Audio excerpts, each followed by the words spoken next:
to be educated, but I'm so frustrated. Hey guys, welcome back to the channel. Hey, I tell you what, we're about to get into L.T.D. and Jeffrey Osborne and those boys, man. That was a bad group of fellas right there. Played a lot on Soul Train and all around the country. One heck of a... Some of those cats used to back up the great Sam and Dave. Yeah, you're right, man. They did back Sam and Dave. And we're going to get into that. And Jeffrey Osborne played drums for Smokey Robinson, too. Jeffrey did play drums. He was a good drummer. Played for a lot of people. We're going to get into the story about it. So that's what we're about. And what about that love ballad song, Secret? Well, if you keep on telling the story, man, there's no reason for me to roll it. Hey, look, guys, let's get into this. It's going to be kind of long. There's a lot to this thing with the L.T.D. band. Great funk band in the 70s, and they got a story. Hang in there. I'll see you at the bottom.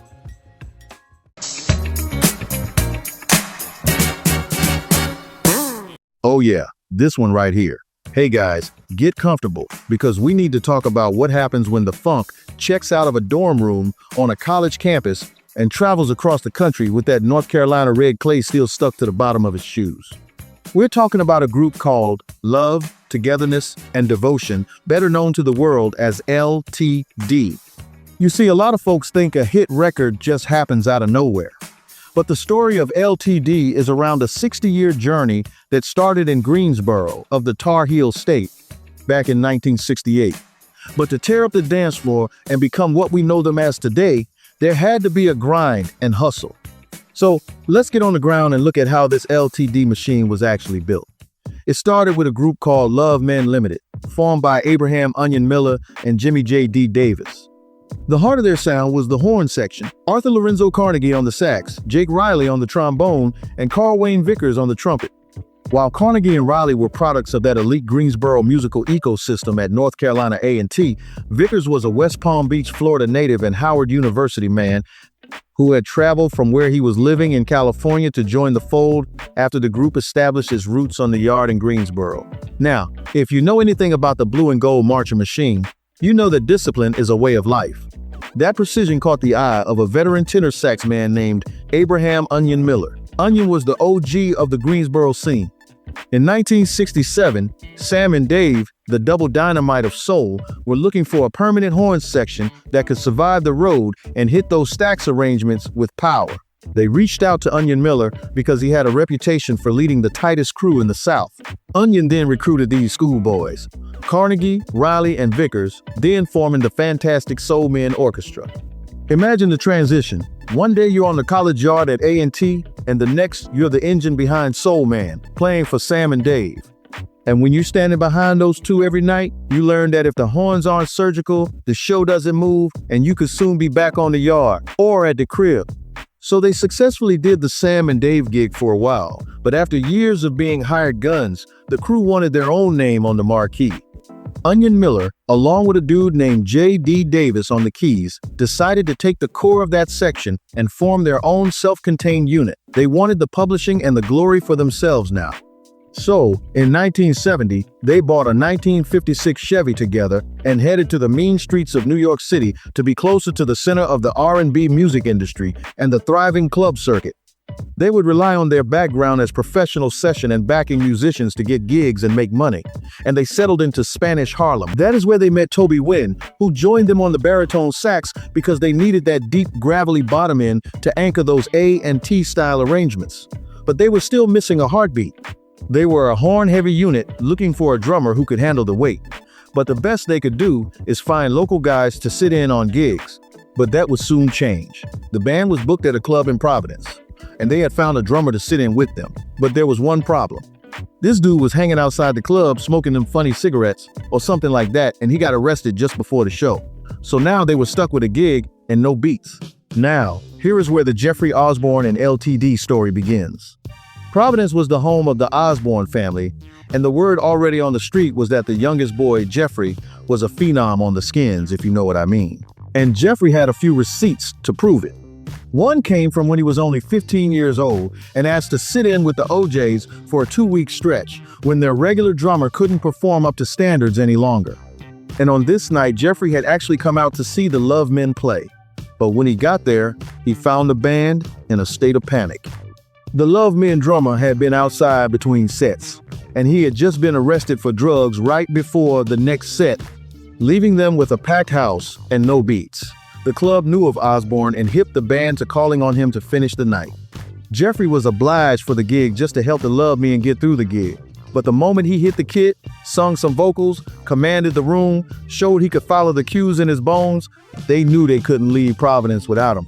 Let me just say this, just in case you think Jeffrey on drums was a fluke. Jeffrey later played drums for Smokey Robinson, and you can see him on Soul Train doing it here.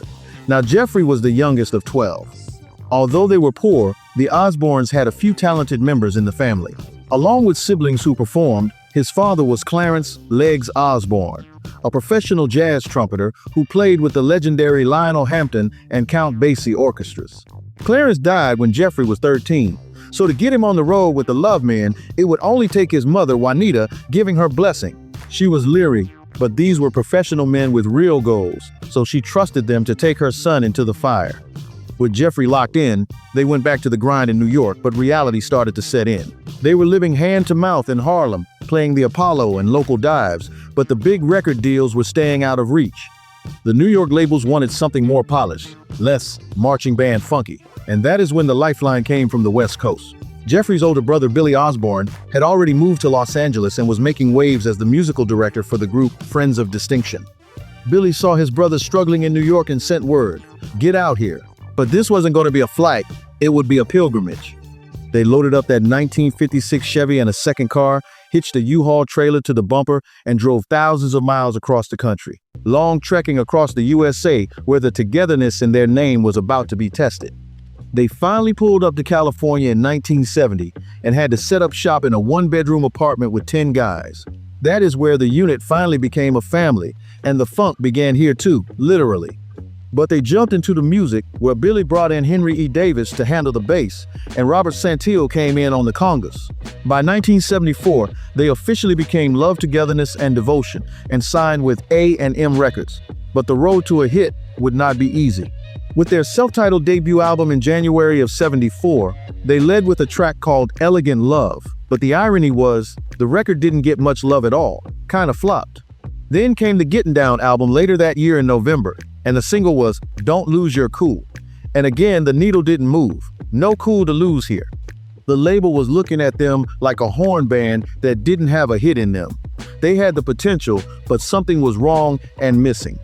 And after 2 commercially unsuccessful albums, they tried shortening their name from Love, Togetherness, and Devotion down to L.T.D. These fellas were on the chopping block until 1976. That's when A&M brought in Larry Mizell to produce the Love to the World album. Mizell heard the magic in Jeffrey's voice that the company had missed and saw this as their identity, so he put him out front on a song written by the great Clarence "Skip" Scarborough.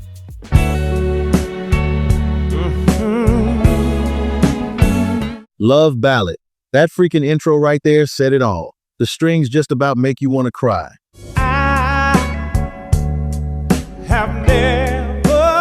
This was a song recorded by Jeffrey at 5 in the morning in just one take. Incredible. Oh, now, I know some of you heard George Benson do a faster version and may have thought somebody had to be doing a remake, but you just didn't know who. So, here's a quick bit of history for you. Grammy-winning songwriter, producer, and arranger Skip Scarborough actually offered Love Ballad to George Benson in early 1976, but Benson and his producer passed on it for a different vibe. That opened the door for L.T.D. to snatch it up. So L.T.D. did it first. I had never done a show without doing Love Ballad. That's the only song I could say that I've sung every time I perform, and I never get tired of singing that. That song is really special to me. Yeah, man.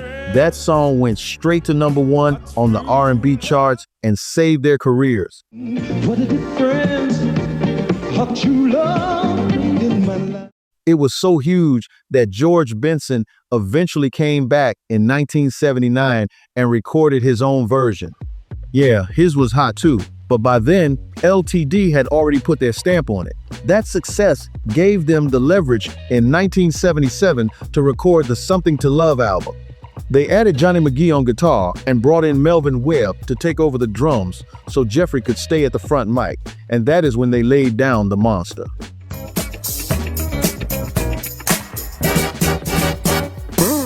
Yep, Every Time I Turn Around, Back in Love Again. Every time I turn around, Man, that record hit like a freight train. It hit #1 on the R&B charts and crossed over to the Pop Top 30. It was funky with an R&B feel. To this day, it will tear up a dance floor. But what really made this song work? Well, you know how I like to do it. So, let's get inside this funk. Let's open up the hood and look at the engine. We start with the foundation, the bottom, and that is the bass guitar.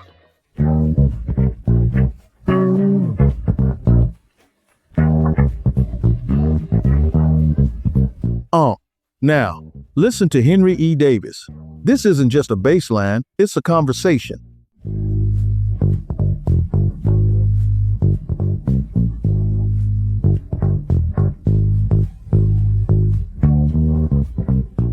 This cat's sliding on the neck playing with that stank on it, rounded and heavy.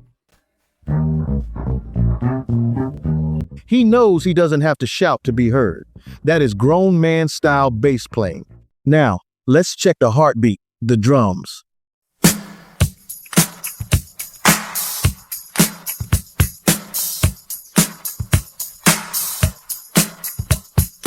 This was Melvin Webb's big moment. Tight hi-hat, a snare that cracks like a whip, and a kick drum that is married to Henry's bass.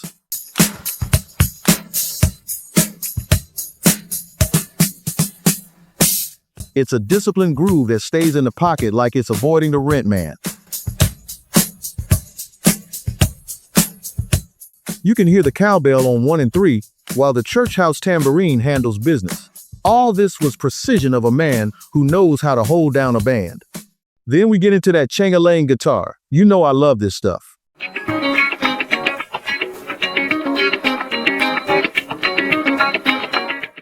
That's Johnny McGee. Listen to those short, clipped rhythm strokes. He's treating that guitar like a percussion instrument.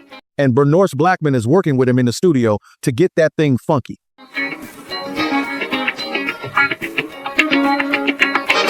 This is the funk. It's the salt in the gravy, subtle, but the whole thing falls apart without it. But those horns by themselves, that's that HBCU marching band sound coming at you.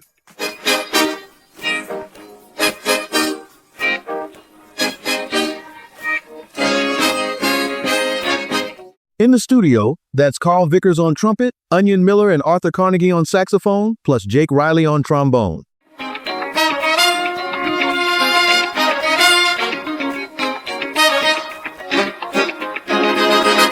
They aren't using session guys here. This is that original Love Men Limited section using that A&T discipline to stay out of each other's way.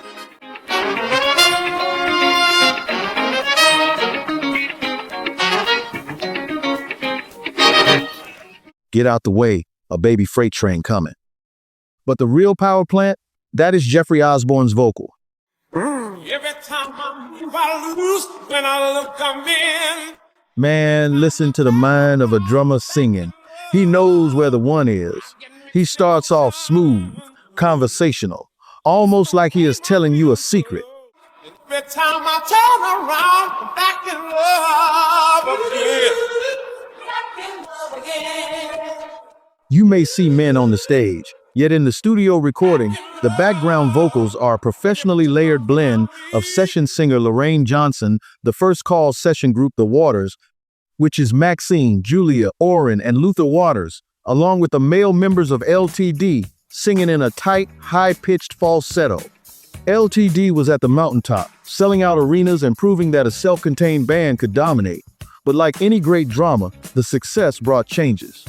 By 1980, after the Shine On album, the internal temperature changed. Well, I'll tell you, that was probably the greatest period of my life because I got a chance to really learn the business. And at the same time, it was a growing period. It was just a process of evolution. I got to the point where it was time for me to leave. You know, I was asked to do solo projects by the record company. They wouldn't allow me to do that. I was asked to write songs for other people. They didn't allow me to do that. So it got to the point where if I wanted to grow, I almost had to leave that situation. And that's primarily the reason why I left. But I must say that that was one of the greatest periods of my life.